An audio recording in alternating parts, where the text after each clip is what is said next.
This is the best of the week on Relevant Radio.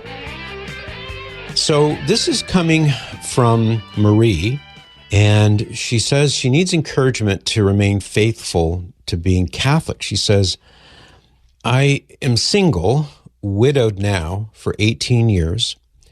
I've been praying to find a good Catholic man for that long, but with no luck.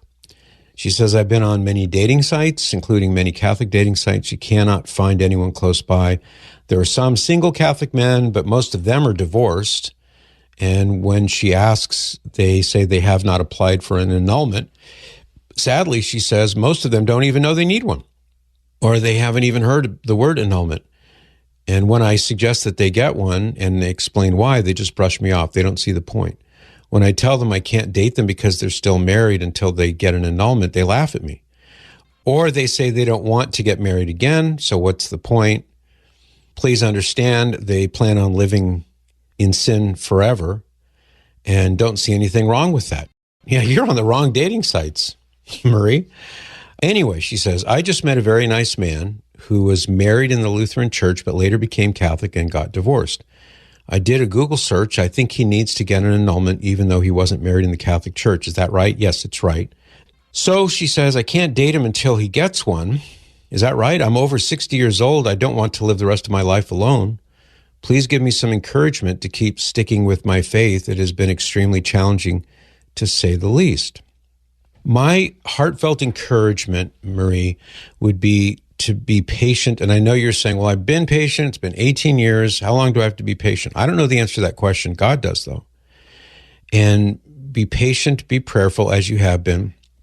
Keep listening to Relevant Radio. And we sure do thank you. The Relevant Radio is kind of a lifeline for you. If you never heard these things growing up, well, it's good that you're hearing them now.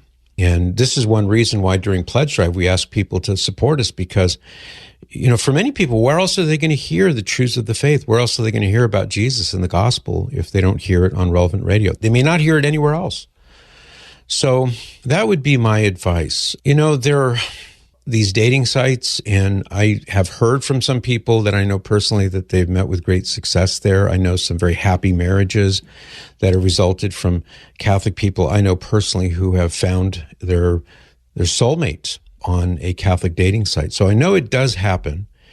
And sometimes maybe you just have to filter out as much of that clutter as possible. I know that some of the dating sites will allow you to fine-tune the filtering, both geographically and also you don't want to talk to anybody who's divorced, for example, or something like that.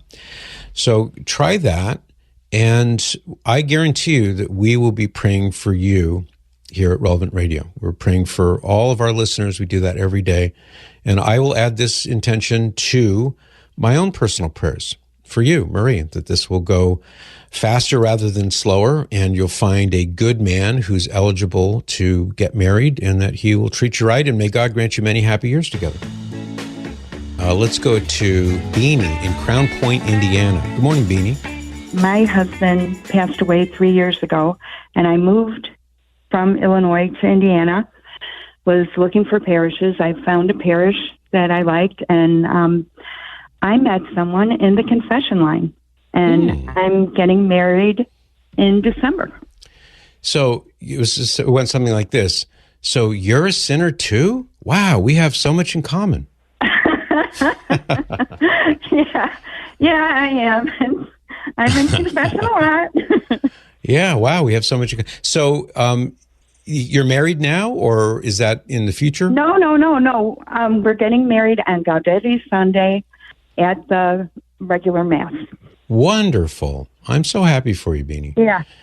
And so, if you don't mind me prying just a little bit, how did you strike up a conversation in the confession line? Were you griping about the man who had been in there for half an hour and the line was stalled?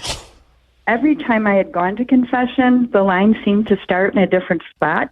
Mm. And so I asked the man in front of me if this was the confession line, and he said yes. And then he asked me if I had made any final arrangements, and I thought maybe I had stumbled into some bad lighting or something. You know, I said, well, and I explained that no, I had already taken care of that after my husband passed away. And so later on, he told me he really wanted to keep talking to me, but didn't know how to bring up the conversation. And he works at a funeral home. So, yeah.